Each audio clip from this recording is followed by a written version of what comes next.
Long ago, there was a king of Goguryeo named King Demusin, whose name was Muhyul, and he had a son named Hodong. Hodong was so handsome that his name itself meant a handsome boy. Hodong was not only handsome, but also had his father's bravery and wisdom, and he was a great talent who would one day lead Goguryeo. So King Demusin loved and cherished Hodong very much. One day, it was a beautiful spring day. Prince Hodong was traveling around and enjoying the sights.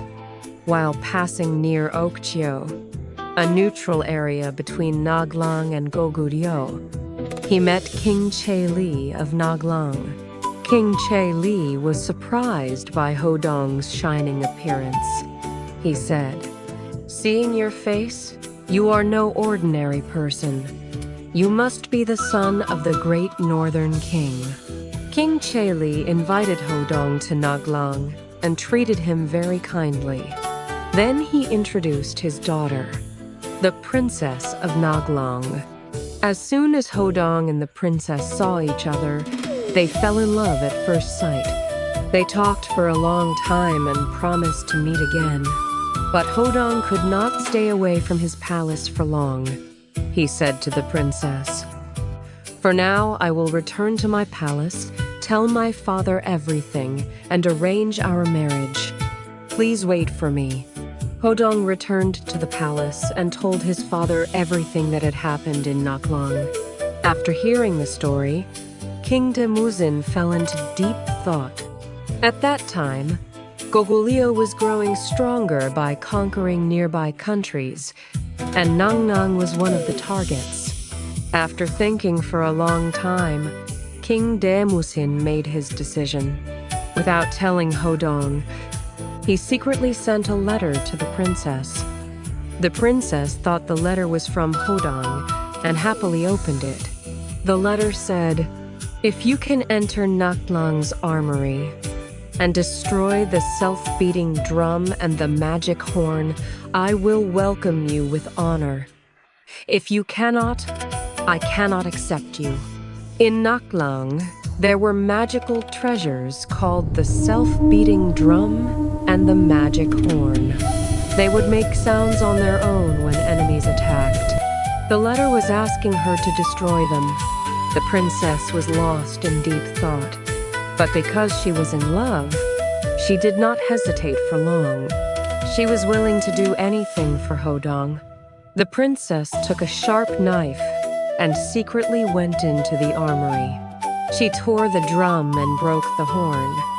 Then she wrote a letter to Hodong and told him what she had done. Hodong was shocked when he received the letter and asked his father what had happened. King Demusin did not miss this chance. He immediately led his soldiers to attack Naklang. King Che-li did not know about the attack because the drum and horn did not sound. Only after the Goguryeo army reached the castle did he realize they had been destroyed. Furious, King Che-li investigated the truth. In the end, he learned that his own daughter had betrayed the country and destroyed them. He could not forgive her. In the end, he ordered her death and surrendered to King Demusin with his officials. Prince Hodong held the princess and cried deeply. The story of conquering Nang spread widely, and his fame grew. But the first queen, who feared he would become crown prince, began to frame him. King Demusin wanted to make Hodong his successor and raise his reputation. But after losing his loved one, Hodong lost the will to live. He left these words, "If I defend myself, it will reveal my mother's wrongdoing and cause worry to the king. How can that be called filial duty?" In the end, Hodong followed the princess and left this world. When King Demusin heard this, he was deeply shocked. He regretted using his son to conquer Naklang and shed tears. After King Demusin passed away, The son of the first queen became crown prince. After that, Gogulya became unstable. The sad love story of Prince Hodong and the Princess of Naglang has been passed down for a long time.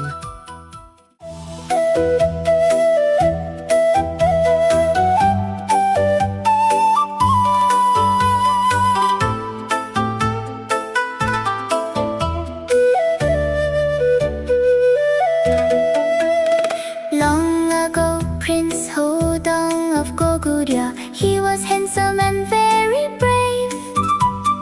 On a spring day, walking along, he met the king of Nakrang. Invited to the palace there, he met the princess so fair. At first sight, their hearts did race, falling in love face to face.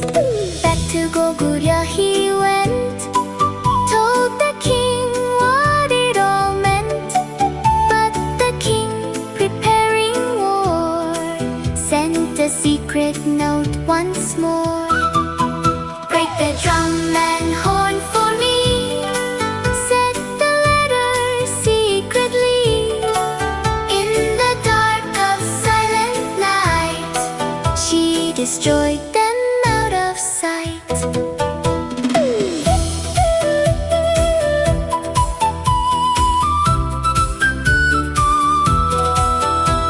Then the army came so fast into Nakrang at last. Without warning, none could know, and the kingdom fell so low. Angry king could not forgive, gave his daughter no more to live. For her love she gave her all, now she answered heaven's call. Prince Hodong cried in pain, calling her again, again. Broken love that could not stay, like the wind it blew away. Following love up in the sky, Hodong's story passes by. Long, long time it still remains a sad love story full of pains. Hodong, prince and princess fair, a tale we always will share.